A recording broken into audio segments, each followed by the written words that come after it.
せーのでもそんなんじゃダメもうそんなんじゃほら心は進化するよもっともっと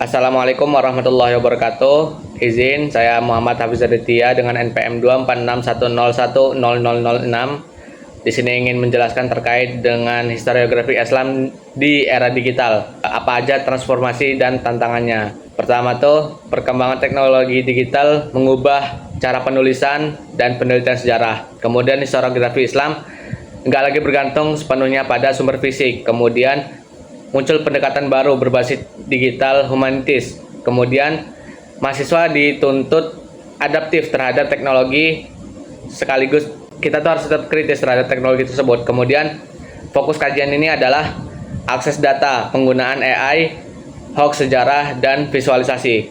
Kemudian ada arsip digital. Digitalisasi manuskrip Islam membuka akses global terhadap sumber primer. Dulu melakukan riset historiografi Islam itu berarti kita harus akrab dengan debu perpustakaan atau pergi ke museum untuk mencari manuskrip fisik. Dengan adanya proyek seperti Qatar Digital Library atau OpenITI, naskah kuno yang ada di luar negeri itu bisa diakses dari laptop sambil tanda kutip kita sambil ngopi. Kemudian perubahannya atau transformasinya historiografi Islam tuh nggak lagi bersifat elitis atau yang bisa dijangkau oleh orang-orang tertentu. Siapapun bisa mengkaji teks-teks primer secara digital.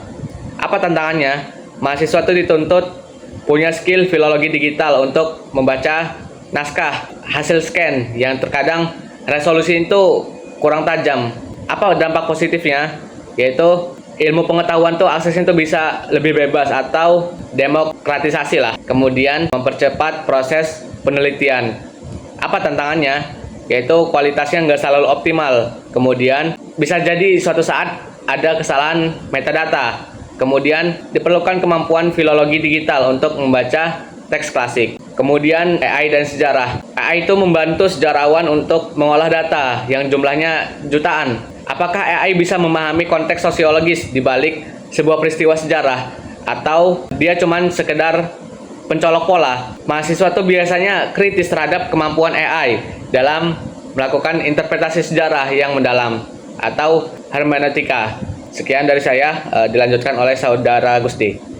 Nah, materi yang selanjutnya adalah tantangan hoaks dan masa depan visualisasi sejarah Islam. Saat ini kita menyaksikan pergeseran besar dalam cara sejarah Islam ditulis dan dikonsumsi. Nah, jika dulu tantangan utama seorang sejarawan adalah keterbatasan akses terhadap manuskrip fisiknya. Nah, hari ini atau sekarang ini tantangannya justru terletak pada banjirnya informasi yang tidak terverifikasi. Kayak di media sosial, kita sering tuh menemukan narasi sejarah yang sangat dilebih-lebihkan. Kayak contohnya ini, Napoleon Bonaparte nih, seperti yang kita tahu bahwa Napoleon ini adalah seorang pemimpin revolusi Perancis. Ada yang melebih-lebihkan narasi tersebut bahwa Napoleon ini adalah seorang muslim yang lahir dari Makassar, padahal aslinya itu tidak gitu. Itu hanya dilebih-lebihkan saja narasinya. Nah, fenomena ini sering kita sebut sebagai pseudo-histori atau sejarah semu, yang dimana informasi sejarah diproduksi bukan berdasarkan metodologi yang ketat, melainkan demi mengejar viralitas atau kepentingan ideologis tertentu.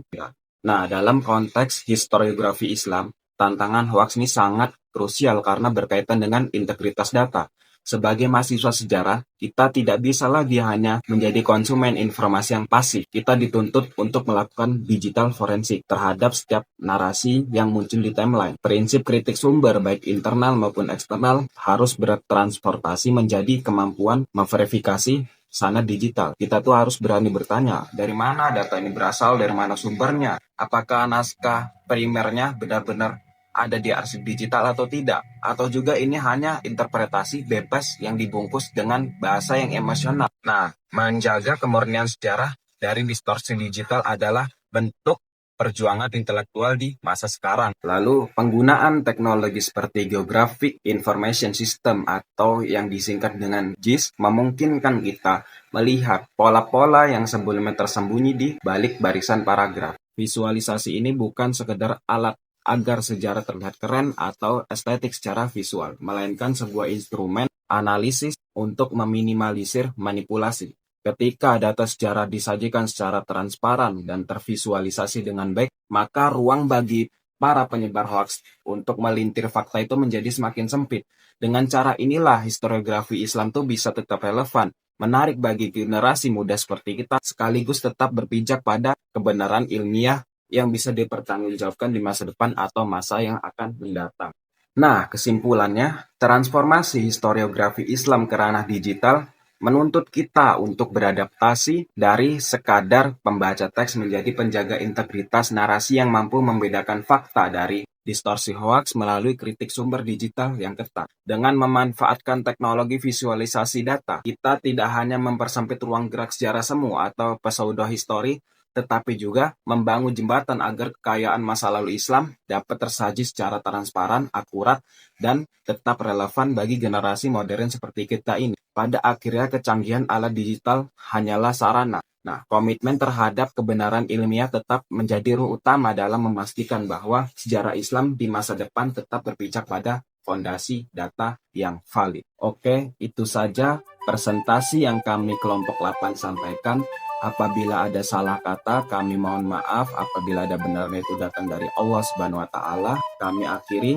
Nun wal qalami wa ma yasturun. Wassalamualaikum warahmatullahi wabarakatuh.